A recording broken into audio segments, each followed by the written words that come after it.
Hello दोस्तों, good morning, जोहार, नमस्कार, प्रणाम, सत श्री अकाल, अस्सलामो अलैकुम, आदाब। कैसे हैं आप सब? उम्मीद है आप लोग अच्छे होंगे। आज हम हर रोज की तरह फिर से हाजिर हैं झारखंड के तमाम छोटी बड़ी खबरों के साथ। खबरों को शुरू करने से पहले अभी तक आपने B2B news Jharkhand news channel को सब्सक्राइब नहीं किया है तो सब्सक्राइब कर दीजिए, ताकि झारखंड में होने वाली तमाम छोटी बड़ी खबरों से खुद को अपडेट रखें और जानकारी से अवगत हो सकें। तो चलिए बात करते हैं आज के तमाम छोटी बड़ी खबरों पर नजर डाल।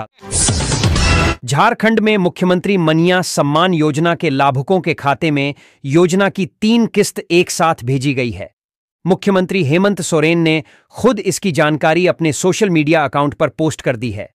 इसके बावजूद बड़ी संख्या में ऐसी लाभुक हैं जिनके खाते में अब तक पैसे नहीं पहुंचे हैं।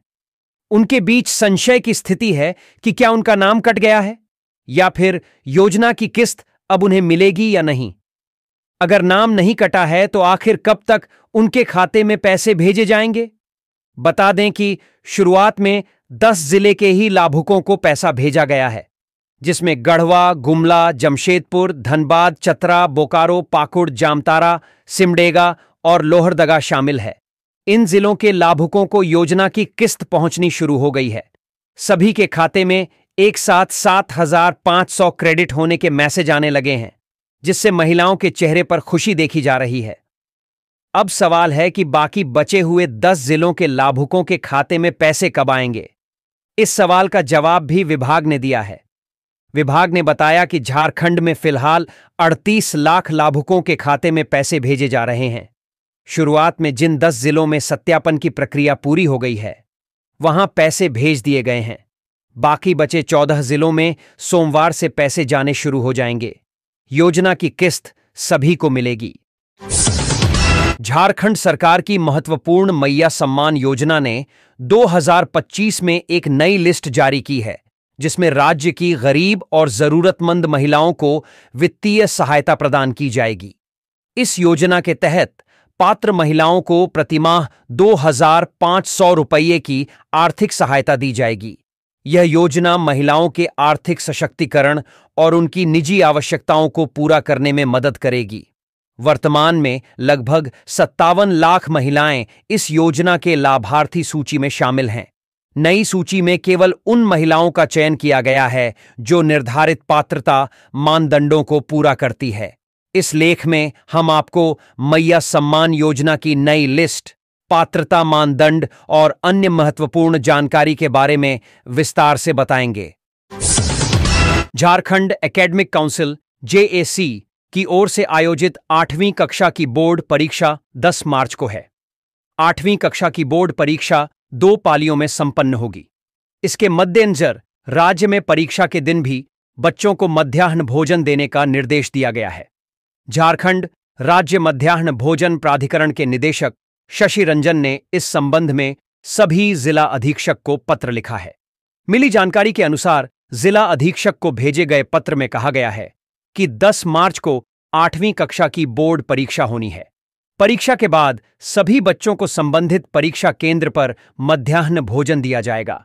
उच्च विद्यालय परीक्षा केंद्र होने की स्थिति में बच्चों को निकटतम मध्य विद्यालय में मध्याह्न भोजन देने का निर्देश दिया गया है।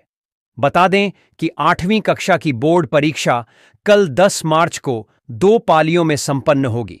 पहली पाली में हिंदी, अंग्रेजी और एक अतिरिक्त भाषा की परीक्षा होगी। वहीं दूसरी पाली में गणित, विज्ञानम और सामाजिक विज्ञानम की परीक्षा होगी। पहली पाली सुबह 10:45 से दोपहर 1 बजे तक और दूसरी पाली दोपहर 2 बजे से शाम 5:15 तक होगी। परीक्षा OMR शीट पर ली जाएगी, जिनमें ऑब्जेक्टिव सवाल पूछे जाएंगे। मालूम हो, यह परीक्षा पहले 28 जनवरी को निर्धारित थी, लेकिन जैक अध्यक्ष नहीं होने के कारण परीक्षा स्थगित कर दी गई थी। महिला दिवस के मौके पर झारखंड सरकार ने महिलाओं के लिए एक बड़ा तोहफा दिया है। प्रदेश सरकार ने मनिया सम्मान योजना के तहत एक मुश्त 7,500 रुपये की राशि महिलाओं के खातों में भेज दी है। शनिवार को 10 जिलों में मैया सम्मान राशि ट्रांसफर की गई, जिनमें बोकारो, चतरा, धनबाद, पू, सिंघाभूम, गढ़वा, गुमला, पाकुड़, सिमडेगा, जामतारा और लोहरदगा शामिल हैं। अन्य जिलों की राशि पोर्टल पर अपलोड होने के बाद जल्द ही महिलाओं के खातों में भेज दी जाएगी। बाकियों का कब आएगा पैसा? फिलहाल सरकार ने 10 जिलों की लाभुकों को राशि ट्रांसफर कर दी है। बाकी जिलों का डेटा रविवार को अपलोड किया जाएगा और सोमवार तक उनके खातों में पैसे ट्रांसफर हो जाएंगे। मैया सम्मान योजना के तहत जनवरी, फरवरी और मार्च की कुल 7,500 रुपए की राशि महिला लाभुकों के खातों में भेजी जा रही है। मुख्यमंत्री हेमंत सोरेन ने इस सूचना को सोशल मीडिया प्लेटफॉर्म एक्स पर साझा किया और कहा कि झारखंड में महिला दिवस के मौके पर राज्य की सभी मैया के लिए पूरी 7,500 रुपए की राशि उनके खातों में पहुंच रही है। सीएम हेमंत सोरेन ने कहा कि अब महिलाएं होली, बाहा पर्व और ईद जैसे त्योहारों को अपने परिवार के साथ खुशी से मना सकेंगी। इस राशि का उपयोग वे अपनी जरूरतों और परिवार की खुशियों को बढ़ाने में कर सकती हैं।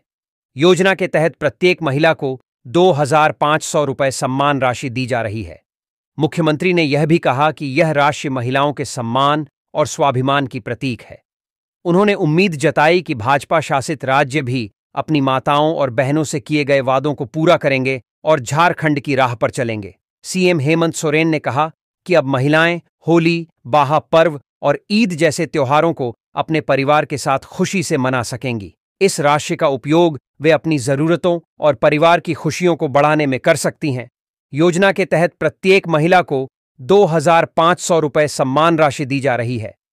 मुख्यमंत्री ने यह भी कहा कि यह राशि महिलाओं के सम्मान और स्वाभिमान की प्रतीक है। उन्होंने उम्मीद जताई कि भाजपा शासित राज्य भी अपनी माताओं और बहनों से किए गए वादों को पूरा करेंगे और झारखंड की राह पर चलेंगे। मनोहर बिष्ट, जागरण पौड़ी। पीएम आवास योजना ग्रामीण। उत्तराखंड के पौड़ी जनपद के गांवों में किसी ग्रामीण के पास घर नहीं है या जर्जर हालत में है तो उस ग्रामीण के एक अच्छे घर का सपना जल्द साकार हो सकता है। जनपद पौड़ी में ग्राम्य विकास विभाग द्वारा आवास विहीन परिवारों का पुनः सर्वे शुरू हो गया है। सर्वेक्षण के लिए प्रत्येक ग्राम पंचायत में सर्वेयर की तैनाती कर ली गई है। ग्रामीण स्वयं भी ऐप के माध्यम से सर्वे कर सकते हैं। सर्वेक्षण में मिलने वाले आवेदनों की स्क्रूटनी के बाद लाभार्थी का अंतिम चयन किया जाएगा, जिन्हें आगामी वित्तीय वर्ष 2025-26 में पीएम आवास योजना ग्रामीण की सौगात प्रदान की जाएगी। जनपद पौड़ी के 15 विकास खंडों में 1,168 ग्राम पंचायतें हैं, जिनमें वित्तीय वर्ष 2024 से 25 में प्रधानमंत्री आवास योजना ग्रामीण के तहत 4,602 आवास स्वीकृत हुए थे, जिनमें से 4,587 आवास बनकर तैयार हो चुके हैं, जबकि 15 आवासों का निर्माण गतिमान है। जिले में अब एक बार फिर से आवास विहीन परिवारों का पुनः सर्वे शुरू हो गया है, जिससे अभी भी आवास विहीन परिवारों को आगामी वित्तीय वर्ष 2025 से 26 में पीएम आवास योजना ग्रामीण का लाभ प्रदान किया जाएगा। ग्रामीण भी स्वयं कर सकते हैं सर्वे। जनपद में ग्राम पंचायत विकास अधिकारी व ग्राम विकास अधिकारी के माध्यम से गांव-गांव जाकर यह सर्वे संपन्न किया जाएगा। इसके अलावा ग्रामीण भी स्वयं सर्वे कर सकता है। मुख्य विकास अधिकारी पौड़ी गिरीश गुणवंत ने बताया कि सर्वे में पारदर्शिता बनी रहे, इसको लेकर सर्वेयर को आवश्यक दिशा निर्देश दे दिए गए हैं। यह सर्वे मार्च माह में पूर्ण होगा। गुणवंत ने बताया कि सर्वे में चिह्नित या प्राप्त आवेदनों की स्क्रूटनी के बाद अंतिम चयन किया जाएगा। चयनित परिवारों को लक्ष्य के सापेक्ष आगामी वित्तीय वर्ष 2025 से 26 में पीएम आवास सुविधा जोड़ लिया जाएगा। पौड़ी आवास विहीन ग्रामीण स्वयं भी सर्वे कर सकता है। इसके लिए ग्रामीण को अपने या अन्य किसी ग्रामीण के मोबाइल में पीएम आवास ऐप डाउनलोड करना होगा। पीडीडीआरडीए पौड़ीडा विवेक उपाध्याय ने बताया कि जो ग्रामीण पात्रता रखता हो वह स्वयं भी सर्वे कर सकता है। ग्रामीण मोबाइल में पीएम आवास ऐप को https://pmayg.nic.in से डाउनलोड करके उसमें स्वयं का विवरण, आधार कार्ड, भूमि व स्वयं के चेहरे की तस्वीर अपलोड करनी होगी। एक मोबाइल नंबर से सिर्फ एक ही सर्वे किया जा सकता है। झारखंड वालों, गर्मी झेलने के लिए तैयार हो जाइए। मौसम विभाग ने चेतावनी जारी कर कहा है कि आने वाले दिनों में तापमान में 4 से 5 डिग्री तक की वृद्धि होगी। यानी अगले 4 से 5 दिन में तापमान 40 डिग्री के पार चला जाएगा। इसके 42 डिग्री से भी अधिक होने की संभावना है। भारत मौसम विज्ञान विभाग (आईएमडी) के रांची स्थित मौसम केंद्र ने बताया है कि झारखंड में अगले 5 दिन के दौरान अधिकतम तापमान में धीरे धीरे 4 से 5 डिग्री सेंटीग्रेड तक की वृद्धि होगी। साथ ही बताया है कि अगले 5 दिन तक मौसम कैसा रहने वाला है। मौसम विभाग ने मौसम पूर्वानुमान जारी करते हुए कहा है कि 10 मार्च को झारखंड के दक्षिणी और उत्तर पूर्वी भागों में आंशिक बादल छाए रहेंगे। राज्य के अन्य हिस्सों में आसमान साफ रहेगा। मौसम शुष्क रहने का अनुमान मौसम विभाग ने जारी किया है। झारखंड के दक्षिणी हिस्से में पूर्वी सिंहभूम, पश्चिमी सिंहभूम, सरायकेला खरसावां और सिमडेगा जिले आते हैं। वहीं उत्तर पूर्वी भाग में संताल परगना के देवघर, दुमका, घोड्डा, जामताड़ा, पाकुड़, साहिबगंज के अलावा धनबाद और गिरिडीह जिले आते हैं। इन जिलों में मौसम विभाग ने बादल छाए रहने का अनुमान जताया है। मौसम विभाग ने कहा है कि 11 मार्च, 12 मार्च और 13 मार्च को आसमान साफ रहेगा। मौसम शुष्क रहने का अनुमान है। राजधानी रांची में 10 मार्च से 13 मार्च तक आसमान साफ और मौसम शुष्क रहने का पूर्वानुमान मौसम विभाग ने जारी किया है। अधिकतम तापमान 35 डिग्री और न्यूनतम तापमान 19 डिग्री सेंटीग्रेड पहुंच जाने का अनुमान है। सरायकेला का तापमान सबसे अधिक, हजारीबाग का सबसे कम। मौसम विभाग ने बताया है कि पिछले 24 घंटे के दौरान झारखंड में मौसम शुष्क रहा। राज्य में सबसे अधिक उच्चतम तापमान सरायकेला में दर्ज किया गया। यहां का अधिकतम पारा 37.3 डिग्री सेंटीग्रेड रहा। सबसे कम न्यूनतम तापमान हजारीबाग में 10.7 डिग्री सेल्सियस रिकॉर्ड किया गया। सुरक्षा बलों ने नक्सलियों की बड़ी साजिश को नाकाम कर दिया है। एएसपी आशुतोष शेखर के निर्देश पर चलाए जा रहे अभियान के दौरान सुरक्षा बलों ने रविवार को आईईडी बरामद किया है। यह कार्रवाई टोंटो थाना क्षेत्र के जिमकी कीर के आसपास जंगली और पहाड़ी क्षेत्र में की गई है। सुरक्षा बलों को टारगेट करने के उद्देश्य से नक्सलियों द्वारा पूर्व में यह दोनों आईईडी लगाया गया था। सुरक्षा के दृष्टिकोण से उसी स्थान पर बम निरोधक दस्ते की सहायता से इसे विनिष्ट किया गया। पुलिस को मिली सूचना के अनुसार नक्सली संगठन के शीर्ष नेता मिसिर बेसरा, अनमोल, मोछू, अनल, असीम मंडल, अजय महतो, सागेन अंगरिया, अश्विन अपने दस्ता सदस्यों के साथ सारंडा और कोल्हान क्षेत्र में विध्वंसक गतिविधि के लिए भ्रमणशील है, जिसको लेकर सुरक्षा बलों के द्वारा लगातार अभियान चलाया जा रहा है। इसी दौरान नक्सली संगठन के शीर्ष नेता अजय महतो के अपने दस्ता सदस्यों के साथ सारंडा क्षेत्र में भ्रमणशील होने की सूचना प्राप्त हुई थी, जिसको लेकर गोवा थाना के आसपास पहाड़ी और जंगली क्षेत्र में सर्च अभियान चलाना प्रारंभ किया गया है। रामगढ़ जिला के बरलंगा थाना क्षेत्र में एक युवक की पुलिस द्वारा बेरहमी से पिटाई का मामला सामने आया। रामगढ़ विधायक ममता देवी को जानकारी मिलने के बाद वो देर रात बरलंगा थाना पहुंची। उन्होंने थाना प्रभारी विकास आर्यन की जमकर क्लास लगाई। इसके साथ ही पूरे मामले की जांच कर बरलंगा थाना प्रभारी को सस्पेंड करने की बात भी कही। रामगढ़ विधायक ममता देवी शनिवार देर रात करीब 2 घंटे तक बरलंगा थाना में बैठी रहीं। इस दौरान उन्होंने बरलंगा थाना क्षेत्र में हो रहे अवैध कार्यों के साथ साथ युवक की पिटाई मामले में पूरी जानकारी इकट्ठा की।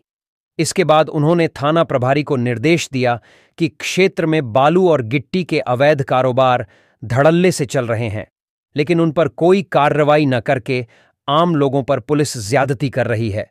दरअसल जितेंद्र नामक युवक को थाना प्रभारी और उनके सहयोगी पदाधिकारी द्वारा घर से उठाकर लाने के दौरान थाना में जमकर पिटाई कर दी, जिसके कारण युवक की शरीर के कई स्थानों पर काले निशान पड़ गए हैं। यहां तक कि युवक को चलने में भी परेशानी हो रही है। सूचना मिलते ही मौके से बरलंगा थाना विधायक ममता देवी पूरे मामले की जानकारी रामगढ़ पुलिस अधीक्षक अजय कुमार और रामगढ़ एसडीपीओ परमेश्वर प्रसाद को दिया। पीड़ित युवक जितेंद्र कुमार महतो ने भी पुलिस अधीक्षक को थाना प्रभारी के खिलाफ आवेदन दिया। विधायक ममता देवी ने थाना प्रभारी को कहा कि आप जैसे गलत अधिकारियों के चलते युवाओं को बंदूक थामने पर मजबूर कर रहे हैं। कितनी बड़ी गलती की थी जो आपने निर्दयता के साथ एक इंसान को बेरहमी से पीटा। उधर पुलिस अधीक्षक अजय कुमार द्वारा आश्वासन दिया गया है कि पूरे मामले की गंभीरता से जांच कराई जाएगी। इसको बाद जो भी दोषी होगी उन पर विभागीय कार्रवाई भी की जाएगी। रामगढ़ जिले के बरलंगा थाना प्रभारी विकास आर्यन और सहायक अवर निरीक्षक मंगल उरांव पर कांग्रेस कार्यकर्ता जितेंद्र महतो की पिटाई का आरोप लगा है। शुक्रवार रात जितेंद्र को थाना लाकर बेरहमी से पीटा गया, जिसके बाद उन्होंने इसकी लिखित शिकायत विधायक ममता देवी से की। मिली जानकारी के अनुसार घटना बरलंगा थाना क्षेत्र के सोनडीमरा गांव की है। वार्ड सदस्य रूपा देवी के पति विनोद कुमार सिन्हा प्रधानमंत्री आवास योजना का जियो टैगिंग का काम कर रहे थे। कांग्रेस कार्यकर्ता जितेंद्र महतो ने इस पर आपत्ति जताई और कहा कि यह काम जनप्रतिनिधियों को करना चाहिए। इसी बात पर विवाद बढ़ गया और पुलिस ने जितेंद्र को जबरन घर से उठाकर थाने ले गई और पीटा। उन्होंने आरोप लगाया कि थाने में लाठी डंडों से इतना मारा गया कि वह बेहोश हो गए। होश आने पर फिर से पिटाई की गई और पानी तक नहीं दिया गया। घटना की सूचना मिलते ही विधायक ममता देवी बरलंगा थाना पहुंची और 2 घंटे तक वहीं बैठकर विरोध जताया। उन्होंने एसपी और एसडीपीओ से फोन पर बात कर थाना प्रभारी को निलंबित करने की मांग की। एसपी ने कार्रवाई का आश्वासन दिया, जिसके बाद विधायक रात 9 बजे थाना से निकलीं। उन्होंने थाना प्रभारी को फटकार लगाते हुए कहा कि आप जैसे अधिकारी युवाओं को बंदूक उठाने पर मजबूर करते हैं। विधायक ने चेतावनी दी कि अगर जल्द कार्रवाई नहीं हुई तो वह फिर से धरना देंगी। बताया जा रहा है कि थाना क्षेत्र के एक जनप्रतिनिधि के इशारे पर यह कार्रवाई की गई। कांग्रेस कार्यकर्ताओं ने मामले की जानकारी झारखंड कांग्रेस प्रभारी राजू को भी दी। फिलहाल पुलिस प्रशासन पर दबाव बढ़ गया है और एसपी ने निष्पक्ष जांच का भरोसा दिया है। नेशनल टेस्टिंग एजेंसी एनटीए ने 9 मार्च को आवेदन सुधार विंडो खोल दी है। जिन विद्यार्थियों ने नीट के लिए रजिस्ट्रेशन किया था, उनके लिए यह एक महत्वपूर्ण सूचना है। आज 9 मार्च को एनटीए ने उम्मीदवारों के लिए आवेदन सुधार विंडो खोल दी है। यह सुधार विंडो 11 मार्च रात 11:50 तक खुली रहेगी। उम्मीदवार नीट की आधिकारिक वेबसाइट neet.nta.nic.in पर जाकर अपने आवेदन पत्र में सुधार कर सकते हैं। उम्मीदवारों को सलाह दी जाती है कि वे अपने डिटेल्स को वेरीफाई करें और निर्धारित समय सीमा के भीतर आवश्यक सुधार कर लें। इसके बाद किसी भी परिस्थिति में सुधार की अनुमति नहीं दी जाएगी। इसलिए उम्मीदवारों को यह सलाह दी जाती है कि वे 11 मार्च रात 11:50 तक अपने आवेदन पत्र में आवश्यक सुधार कर लें। इन चीजों में कर सकते हैं सुधार उम्मीदवार केवल अपने पिता का नाम और योग्यता, व्यवसाय या माता का नाम और योग्यता, व्यवसाय, इनमें से किसी एक में सुधार कर सकते हैं। इसके अलावा वे अपनी शैक्षणिक योग्यता विवरण, कक्षा 10 और कक्षा 12, श्रेणी, कैटेगरी, उपश्रेणी, दिव्यांगता स्थिति, पात्रता राज्य, हस्ताक्षर और नीट यूजी में किए गए प्रयासों की संख्या में भी संशोधन कर सकते हैं। नीट यूजी 2025 की परीक्षा 4 मई 2025 को ऑफलाइन मोड में आयोजित की जाएगी, जो एक ही पाली में संपन्न होगी। साथ ही नेशनल टेस्टिंग एजेंसी एनटीए द्वारा जारी नोटिफिकेशन के अनुसार एनआईटी यूजी 2025 का परिणाम 14 जून 2025 तक घोषित किया जा सकता है। आवेदन पत्र में सुधार के लिए इन प्रक्रिया का करें पालन। सबसे पहले नीट यूजी की आधिकारिक वेबसाइट neet.nta.nic.in पर जाएं। अपने लॉगिन क्रेडेंशियल का उपयोग करके साइन इन करें। नीटी 2025 का आवेदन पत्र खोलें। जरूरत के अनुसार आवेदन पत्र में बदलाव करें, बदलाव सेवा करें और सबमिट पर क्लिक करें। भविष्य के लिए एक प्रिंटआउट निकाल लें। जेपीएसएससी चेयरमैन का पद फिर लंबे समय तक खाली रहेगा। महीनों बाद जेपीएसएससी चेयरमैन बनाए गए पूर्व मुख्य सचिव एलबी खियांगते लंबी छुट्टी पर जा रहे हैं। होली की छुट्टी के साथ 15 मार्च से खियांगते लंबी छुट्टी पर जा रहे हैं। आधिकारिक जानकारी के अनुसार खियांगते 3 अप्रैल को कार्यभार संभालेंगे। मसलन खियांगते 21 से 22 दिन अपने कार्य से अलग रहेंगे। यह स्थिति तब बनेगी जब लगभग 6 महीने बाद जेपीएसएससी को चेयरमैन मिला था। लगभग 1 दर्जन प्रमुख परीक्षाएं लंबित और कुछ के रिजल्ट प्रकाशन में विलंब हो रहा है। जानकारी के अनुसार मुख्य सचिव पद से रिटायर होने के बाद खियांगते मणिपुर चले गए थे। अपना सारा सामान और परिवार मणिपुर लेकर चले गए थे। वह आइजॉल में रह रहे थे। अब जेपीएसएससी चेयरमैन बनने के बाद फिर से उन्हें रांची में अगले 2 साल तक रहने का मौका मिल गया है। इसलिए वह परिवार और सामान लाने के लिए मणिपुर जाएंगे। मालूम हो कि आयोग में लगभग 6 महीने तक अध्यक्ष का पद रिक्त था। 3 सदस्य थे, प्रो अजिता भट्टाचार्य, प्रो अनिमा हंसदा और डॉक्टर जमाल अहमद। लेकिन अध्यक्ष के नहीं होने के कारण प्रतियोगी परीक्षाओं के आयोजन और रिजल्ट प्रकाशन संबंधी विषयों पर निर्णय नहीं हो पा रहा था। प्रमुख नियुक्तियां जिस पर तत्काल निर्णय लिए जाने हैं, जेपीएसएससी में चेयरमैन नहीं रहने के कारण लगभग 1 दर्जन से अधिक प्रतियोगी परीक्षाओं का रिजल्ट और परीक्षा के आयोजन पर फैसला लटका पड़ा है। उनमें 11वीं से 13वीं सिविल सेवा मुख्य परीक्षा का रिजल्ट, सीडीपीओ की नियुक्ति के लिए पीटी का रिजल्ट, फूड सेफ्टी अफसर की परीक्षा का रिजल्ट, कनीय सिविल जजों की नियुक्ति का रिजल्ट के अलावा झारखंड वन क्षेत्र पदाधिकारी, सहायक वन संरक्षक, मेडिकल अफसर, बीएयू में शिक्षक अधिकारियों की नियुक्ति संबंधी परीक्षा शामिल है। इसके अलावा +2 स्कूलों में प्राचार्य, असिस्टेंट प्रोफेसर और पीएचडी में प्रवेश के लिए झारखंड पात्रता परीक्षा का भी आयोजन जेपीएसएससी को करना है। प्रतियोगी परीक्षाओं के रिजल्ट प्रकाशन और परीक्षा के आयोजन को लेकर जेपीएसएससी को तेजी से काम करना है। डॉक्टर श्यामा प्रसाद मुखर्जी विश्वविद्यालय में वर्ष 2021-22 में विश्वविद्यालय के तत्कालीन प्रभारी, कुलपति, विश्वविद्यालय के वित्त अधिकारी और रजिस्ट्रार द्वारा आपसी मिलीभगत कर नियमों की अनदेखी का आरोप लगा है। गलत तरीके से 60 करोड़ का सामान खरीद करने का आरोप राष्ट्रीय ओबीसी मोर्चा के प्रदेश अध्यक्ष राजेश कुमार गुप्ता ने लगाया है। अधिकार नहीं होने के बावजूद की 60 करोड़ की खरीदारी। राजेश गुप्ता ने कहा कि डीएसपी एमयू के कुलपति का कार्यकाल खत्म होने के बाद कुलाधिपति द्वारा जिस व्यक्ति को अगले कुलपति की नियुक्ति तक प्रभारी कुलपति बनाया था, उन्हें सामान खरीदने का अधिकार नहीं था, लेकिन विश्वविद्यालय के रजिस्ट्रार और वित्त अधिकारी के साथ मिली भगत कर 3 महीने में ही 60 करोड़ की खरीदी की। राष्ट्रीय ओबीसी मोर्चा के प्रदेश अध्यक्ष ने हरमू स्थित अपने प्रदेश कार्यालय में संवाददाता सम्मेलन कर जानकारी दी। राजेश गुप्ता ने कहा कि मजेदार बात यह है कि विश्वविद्यालय के लिए फर्नीचर की खरीद अगरतला, ठाणे, मेरठ जैसे जगहों से की गई, जबकि पहले के कुलपति ने बाहर से टेंडर करने वालों का आवेदन रद्द कर दिए थे। राजेश गुप्ता ने कहा कि आरोपी निवृत्तमान कुलपति राजभवन में बड़े पद पर अभी भी पदस्थापित हैं। उन्होंने कहा कि तत्कालीन कुलपति को पद से हटाने और घोटालों की जांच केंद्र या राज्य सरकार की एजेंसी से कराने की मांग की है, नामांकन में आरक्षण नियमों का पालन नहीं। राजेश गुप्ता राष्ट्रीय ओबीसी मोर्चा के प्रदेश अध्यक्ष राजेश कुमार गुप्ता ने कहा कि डॉ श्यामा प्रसाद मुखर्जी विश्वविद्यालय एक सरकारी विश्वविद्यालय है, लेकिन यहां नियमों के विरुद्ध कई सीटों को पेड़ कर दिया गया है, यानी मेधा की जगह पैसा 2 नामांकन पांव की प्रक्रिया अपनाई जाती है। पेड़ सीट का कोई हिसाब विश्वविद्यालय के बजट बुक में नहीं है। उन्होंने कहा कि यहां एससी, एसटी, ओबीसी और ईडब्ल्यूएस के साथ भी नाइंसाफी हो रही है।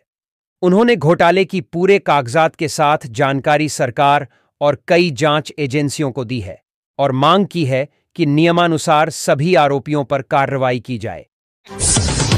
जामुमो ने देश में परिसीमन को लेकर तैयार किए जा रहे ड्राफ्ट पर सवाल उठाया है।